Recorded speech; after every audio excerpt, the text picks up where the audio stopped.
Hi, it's Stephanie again. Let's discuss single rescuer adult CPR for the healthcare professional.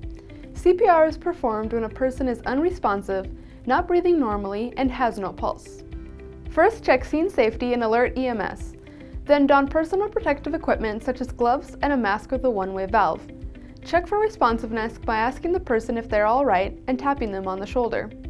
Next, look for signs of normal breathing and check for a carotid pulse for no longer than 10 seconds. To find the carotid pulse, place 2 fingers on the neck between the trachea and the sternocleidomastoid muscle.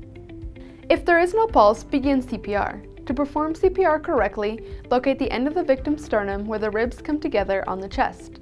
Place 2 fingers at the end of the breastbone and then place the heel of the other hand above the fingers for proper placement. Stack the hands and interlace the fingers. Using both hands, give compressions at a rate of 100 to 120 beats per minute and a depth of 2 to 2.4 inches. Compressions are meant to squeeze the heart to maximize cardiac output. Make sure to allow full chest recoil between each compression. Have the victim laying down on the ground or on a hard surface and kneel down next to them. Lock your elbows and use your full body weight to give compressions. Return to neutral position before each compression. For full CPR, give 2 rescue breaths after 30 compressions.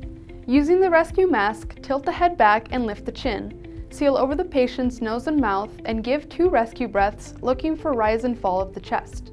Continue the cycle of 30 compressions and 2 rescue breaths until help arrives, an AED arrives, or the person becomes responsive. This concludes Single Rescuer CPR for Adults. Thank you for watching.